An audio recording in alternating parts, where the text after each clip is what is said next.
Okay, so you sent me this stack of research, and I have to admit, if I told you ancient Greek wasn't just a language, but was like a form of cognitive software, you'd probably tell me I've been reading way too much sci-fi. But after looking at this, I'm not so sure anymore. It does sound like a bit of a stretch until you start taking the words apart, literally, letter by letter. It completely changes how you see everything. Right. We're not just talking about vocabulary today. We're talking about, what was the phrase? Cognitive topology. That is such a heavy phrase. It suggests words like logos or atlas aren't just names from a storybook. They're maps for how the brain processes reality. That is exactly the mission here. We tend to think of mythology as just a collection of, campfire stories, guys throwing lightning bolts, women turning into trees. But if you peel back that narrative layer and look at the etymology, the roots, you find a schematic. You find a description of how the mind actually structures the world. So we're looking for the source code. We are. We're going to dismantle some very famous concepts, Zoe, Zeus, Logos, Atlas, and look at the mechanics inside them. And we should warn you, if you're listening, we are going to get into the weeds here. We're going to break words down phonetically just to see why they mean what they mean. And then we're going to try something pretty ambitious. We're going to see if these ancient Greek ideas map onto modern neuroscience, specifically the left and right hemispheres of the brain. It's a fascinating overlap. It really suggests the Greeks intuited the structure of the brain long before we had fMRIs or anything like that. Let's start with a concept that seems simple on the surface but gets complicated fast. Zoe. Now, in modern times, that's a popular name. But in the context of Greek mythology, who or what is Zoe? And that's the first hurdle right there. If you go to the library and look for a book on the goddess Zoe, you're going to come up empty. She isn't a character in the Iliad. She doesn't have a temple where people left offerings. That's interesting, because when I think of Zoe, I'm picturing a specific person. But you're saying in the text there's no Saint Zoe or Lady Zoe walking around Olympus. Not in the classical sense, no. You won't find a statue of her standing next to Apollo. Zoe isn't a who, it's a what. The name comes from the Greek word zoon, which literally just means living being. So it's just a state of being alive? It's even deeper than that. The Greeks had a few words for life. There's bios, which is where we get biography. That's a finite life. It has a beginning and an end, a story. Zoe is different. Zoe is the infinite life force itself. It's the electricity, not the appliance. Okay, that's a really helpful distinction. Bios is the individual story. Zoe is the current running through it. Precisely. And while there's no Mrs. Zoe, the concept sort of acts as a fuel source for other figures. Think of Gaia, the earth, or Eos, the dawn, or Hygeia, the goddess of health. These figures are distinct characters, but they're all manifestations of Zoe. They're just vehicles for that vital energy. It seems like the concept didn't stay static, though. The research mentions a shift when we get into Gnosticism and early Christian theology. Oh, it makes a massive leap. In the classical era, Zoe is mostly about vitality, things growing, hearts beating. But in Gnostic texts, Zoe evolves into a theological term for eternal life. It becomes a divine emanation. So it moves from biology to spirituality. It becomes the spirit of life that transcends the physical body. So when we talk about Zoe, we aren't talking about a girl in a toga. We're talking about the raw, abstract principle of vitality and creation. Which sets the stage perfectly for the rest of this conversation. We're dealing with principles, not people. And that brings us to maybe the most confusing cluster of names in this entire deep dive. I had to read this section 3 times. We need to disambiguate 3 words. Theos, and Zeus. This is where we have to be surgically precise. It's so easy to mix them up because they sound alike and they all relate to God, but they serve completely different philosophical functions. Let's start with the one everyone knows, Zeus. Zeus is the character. He's the king of the gods. He has a beard, he holds a thunderbolt, he has a wife named Hera who he's constantly cheating on. He has a personality, he has an ego. Okay, so Zeus is the drama. He is the drama. He's a god, a Theos, but he is a figure within the mythology. Right. So Zeus is an entity. Now, what is Theos? Theos is simply the Greek noun for god or divinity. When Aristotle talks about Theos, he is not talking about Zeus cheating on his wife. He's talking about the prime mover, the abstract cause of the universe.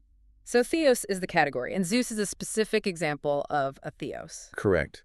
But then we have the third term, which you find in more esoteric or specific philosophical contexts, Theos. This is the one that tripped me up. Is Theos just a variant spelling of Theos? It's a variant, but it's often used to signal a very specific nuance. In this cognitive topology we're talking about, Theos represents the conscious principle, or maybe the thinker. Okay, differentiate that for me. How is the thinker different from the god? Think of a stage play. Zeus is the lead actor. He's on stage shouting lines, causing scenes. Theos might be the producer, the abstract power making the play possible. But Theos is the playwright. Or, maybe more accurately, the mind that holds the logic of the entire script. Theos is the intelligence. That clicks. So Zeus is a personality. Theos is a mechanism of thought. Exactly. Theos is the conscious principle that initiates the thought. But, and here's the pivot point, a thought in your head is invisible. It doesn't exist in the real world yet. Right. I can think about a sandwich, but I'm not eating it. To make that thought real, you need a bridge. You need a way to express it. And this brings us to the most important word in this entire stack, logos. Language is logos, Theos is thinking. That was the quote. That's the formula. Theos, the mind, generates the thought. Theos. Logos is the tool that extracts that thought and projects it into reality. We usually translate logos as word, right? In the beginning was the word. We do, but that's such a tragic oversimplification. Logos implies reason, ratio, pattern, and structure. It's the logic that makes chaos understandable. It's the algorithm. It is. And this is where we need to slow down and do that letter-by-letter breakdown you mentioned. Because the word logos itself, L-O-G-O-S, isn't random. The ancient philologists saw the letters themselves as having structural meaning. Okay, walk me through this. You're saying the spelling isn't arbitrary. It's a code. Start with the first letter, lambda. Right, lambda, the L sound. If you make the sound right now, notice what your mouth does. Your tongue touches the roof of your mouth, but the air flows around the sides. It's a liquid consonant. It flows. In this philological context, lambda represents linking, flow, or relation. It connects one thing to another. It's the bridge. So the word for structure starts with a link. That makes a lot of sense. What's next? Omicron, the O sound. Look at the shape of your mouth when you say it. It's a circle. It creates an interior space. Omicron represents being, existence, or presence. So we have link to existence. Then we have gamma. G. This is a guttural sound. Comes from the back of the throat. G. It's the root of words like genesis, generation, gonads. It sounds active, like an engine starting up. It is. Gamma represents generation, or coming into being. It's the force that pushes something out. Okay, so we link lambda to existence, omicron, and then generate action, gamma. Then we have another omicron. Another instance of being. The form is maintained. And finally, we end with sigma, the S, sus. What does the hiss mean? Sigma is a stopper. It's a sibilant. In Greek, it's often used at the end of words to denote a boundary. It represents completion, distinction, or definition. It cuts the shape out of the background. So if you string all that together into a single sentence, what does logos actually spell out? It spells out that which connects existence by generating ordered, definable reality. That is, wow, that's a lot deeper than just word. It's a description of the function of language itself. Language links to reality, generates a concept, and then places a boundary around it so you can say, this is a cup, and that is a table. It turns the mess of sensory data into discrete objects. Exactly. It creates order. But, and here's the physics problem, you can't just have a structure floating in a void. If logos is the building, it needs a foundation. It needs gravity. This leads us to Atlas. Poor Atlas. We've completely misunderstood him. I mean, he's the guy on the gym membership card. He's holding the globe on his shoulders. He's the symbol of endurance. He is, but in this cognitive topology, he isn't just a strong guy. He is a structural component of the universe. If logos is the active code-writing reality, Atlas is the server rack holding it all up. Let's decode his name. Is it the same process as logos? Same process. It starts with alpha. But in Greek, this alpha has a rough breathing. It's an aspirated start. Alpha represents the first principle, or origin, the force of beginning. Okay. Then you have tau, the T. Think of the shape of a capital T. It's a post with a crossbar. It looks like a support beam. It's exactly. Tau represents support, fixing, or tension. It's load-bearing. Then you have lambda, again, our linking letter. That alpha returns, the cyclical origin. And finally, sigma, the boundary. So translate Atlas for me. That which bears and stabilizes the structure of existence. He's the static support. Right. Logos is dynamic. It moves, it speaks, it defines. Atlas is static. He holds, he endures, he supports. You cannot have the articulation of logos without the stability of Atlas. And very briefly, the outline mentions Hellas, the word for Greece that fits into this too. It does. Hellas decodes roughly to the emergent zone of structured thought. It's the location where this interplay between Logos and Atlas was first recognized. Okay, so we have the software, Logos, the hardware, Atlas, and the location, Hellas. Right. Now, I want to pivot to the part of the research that I found the most provocative. We are going to map these ancient terms onto the human brain. This is where we have to be clear. The Greeks didn't know about neurons or hemispheres in the way we do, but they were phenomenal observers of human nature. And the parallel is just striking. You look at the functions of the left brain versus the right brain, and they look suspiciously like Logos and Atlas. It's almost a perfect overlay. Walk us through the Logos side first. So modern neuroscience, think of the work of Ian McGilchrist, tells us the left hemisphere is the home of language, speech, and linear time. It processes the world sequentially, one thing after another. A causes B.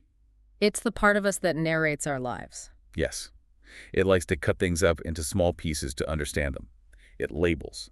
It defines. That is Logos. Logos is the word. It creates boundaries and definitions. It's the architect. So the chatterbox in my head, the voice reading the script, that's my internal Logos. That's my left hemisphere. Correct. But the left hemisphere has a blind spot. It gets so focused on the details that it loses the big picture. It loses the context. Enter Alice. Enter the right hemisphere. The right brain is largely silent. It doesn't do speech in the same way. It processes the world holistically all at once. It understands spatial relationships, metaphors, and the vibe of a situation. It holds the weight of the context. Exactly.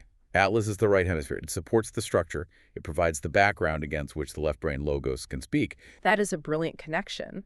So Alice isn't saying anything just like the right brain. He's just standing there, holding the sky up so that Logos has a place to do his work. And if you damage the right hemisphere, if you take away Atlas, people lose their ability to understand context. They might understand the literal words, Logos, but they don't get the joke or the sarcasm or the meaning as the sky falls down. So we are walking around with this ancient mythology playing out inside our skulls every single day, Logos defining, Atlas supporting. But there's a third point to this triangle, and it's the one we usually ignore. The basement. We need to talk about Tartarus. We do. In the myths, Tartarus is the deepest pit of the underworld. It's where Zeus throws the Titans. It's a prison. But in this cognitive model, you're suggesting it's not a prison, it's a structural necessity. Think about building a skyscraper.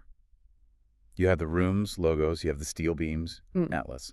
But what are the beams resting on? The ground. The foundation. And what's underneath the foundation. And dirt, bedrock. And underneath that. Deeper bedrock. Tartarus represents that recursive depth.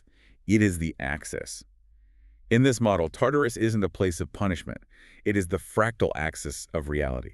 It's the unknown depth from which all order emerges and to which it eventually returns. That's a bit abstract. Help me visualize that. It's the boundary condition. Logos creates definitions. This is a chair. Atlas holds the concept of the chair in space. But if you look at the chair close enough, the definition breaks down. It becomes molecules, then atoms, then quantum probability foam. The order dissolves into chaos. That is Tartarus. It is the singularity. It's the unknown that sits right beneath our feet at all times. It's the realm where our words, our Logos, stop working because the complexity is infinite. So it's the place where the map ends. Here be dragons. Precisely. It's an attractor. It's the source of potential. Chaos isn't just disorder. It's unformed order. Tartarus is the reservoir of everything we haven't named yet. That completes the model. We have a functional triangle of human cognition. You have Logos, articulation, left brain. You have Atlas, coherence, right brain. Yeah. And you have Tartarus, depth, the axis. It really shifts your perspective. We spent thousands of years thinking these were just stories about family drama on a mountain.